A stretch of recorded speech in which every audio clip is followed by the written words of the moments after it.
All the hockey world seems to want to do is respond to Auston Matthews. Respond to those attempting to deter him. Sensitive hockey situations such as heartbreaking playoff defeats can cause emotional reactions. Comment on his coach's criticism of the team's stars. React to rumors that are circulating about one of the best athletes to have ever played for the Maple Leafs and their uncertain future. Matthews has adopted to remain silent about everything. And grin. And this is driving some people insane. How can Matthew be so silent? Why is he not reacting? NHL playoffs. Protecting the McDavids and Matthews is a priority. Players like Connor McDavid and others like them must be protected if this year's playoffs are to be entertaining to watch. When he criticized Matthews for how he reacted to being pushed by Philadelphia Flyers player Travis Konecny last week, he infuriated many hockey purists.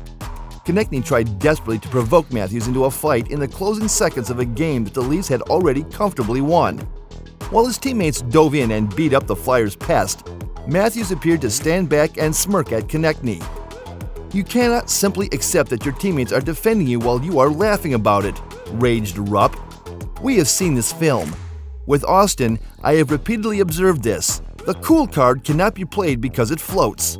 Social media may make it seem cool, but eventually it will get old in that locker room.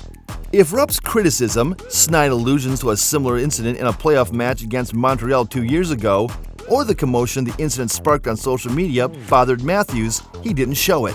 Later that week, he scored both goals in a 2-1 victory over the nearly unbeatable Boston Bruins. Less than a day later, the Leafs traveled 1,200 kilometers to Raleigh, North Carolina to play the formidable Carolina Hurricanes on Sunday afternoon. Despite clinging to a 1-goal lead late in the game, Matthews played 18 minutes, won 60% of his faceoffs, and made a crucial defensive play to stop a goal. Becoming brittle? When it comes to their main source of support, one seriously questions whether Matthews' teammates feel that way. As the league's most valuable player in the previous campaign, Matthews took home both the Ted Lindsay Award and the Hart Trophy, which were chosen by his teammates. He has the most goals in the NHL, with 60 last year and 41 during a condensed season that helped him win the Rocket Richard Trophy the previous 2 years. He may be the greatest Leaf player ever at the age of 25, while also being somewhat mysterious. Hockey enthusiasts like Rupp, who graduated from the junior system of the Ontario Hockey League and was born nearly 2 decades before Matthews, find it difficult to understand Matthews' motivations. That is understandable given that their hockey backgrounds are so dissimilar. Matthews, who is of Mexican descent and was born in California, skipped major, junior, and the NCAA system to play professionally in Switzerland before being selected by the NHL. He grew up playing in Phoenix. He has gradually shaped himself into a player who can take a lot of punishment, steal pucks with the best of them, and shoot in ways that few people can even fathom. He combines the talent of a smaller player with a big man's body. Rupp, in contrast, participated in 609 games as a trustworthy, productive grinder. His greatest claim to fame is that in Game 7 of the 2003 Stanley Cup Final, he deflected a point shot into the net to help the New Jersey Devils defeat the Anaheim Ducks and win the championship. Rupp only ever scored 2 playoff goals in his career, and according to some on social media, this gives him a deeper understanding of what it takes to win a championship than Matthews does. It's not about Rupp, though. It concerns how unique and almost unorthodox Matthews seems to be as a hockey player. Not everyone has Matthews' playing ability. What justifies expecting him to play in the same manner as everyone else? He only thinks about getting the puck and putting it in the goal while he's playing the game. Everything else is unnecessary.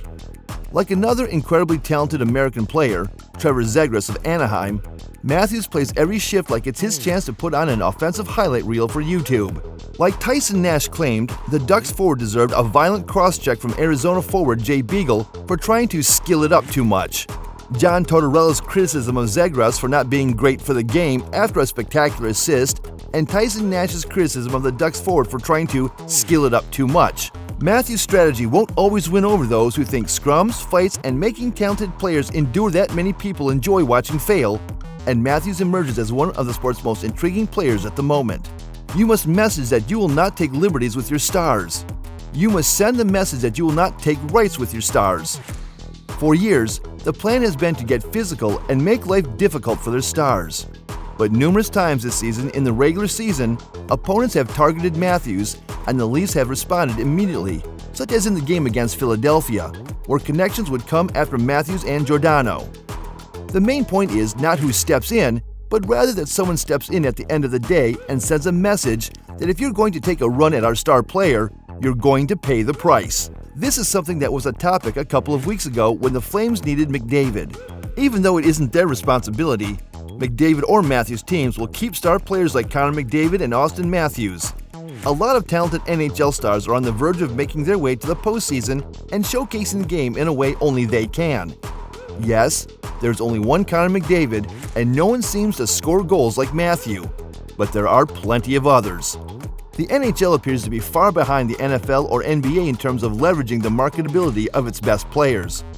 The most recent incidents involving Tom Wilson and Artemi Panarin are just the latest evidence that the rules themselves do not shield the best players in the world. A player like McDavid, according to some, gets away with just as much as he takes. Simply put, that is untrue. This isn't true of Matthews, Nathan MacKinnon, Sidney Crosby, Patrick Kane, or any of the other celebrities that fans watch every night. As evidenced by McDavid's elbow on Jesperi Kotkaniemi earlier this season, he is increasingly frustrated with the lack of calls, especially for blatant violations. While it won't excuse it, it could provide some context. What the NHL doesn't seem to understand until it's too late is that protecting these players in advance of an incident is preferable to waiting until one occurs. The NHL really wants to draw in viewers during the playoffs, but the league is too preoccupied with preserving the integrity of the game to protect the players who make it entertaining.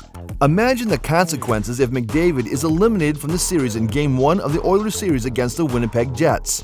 What happens if there's a fight near the goal during the Montreal Canadiens versus Toronto Maple Leafs series and Matthew receives a wrist tap? By that time, it was too late, and a significant aspect of the NHL game's entertainment value has been lost. I'm not at all suggesting that the NHL make the playoffs less physical. Many fans adore this time of year. That is why it is referred to as playoff hockey. To protect the talented players who will be an obvious target, it is crucial to make sure the officials call a penalty.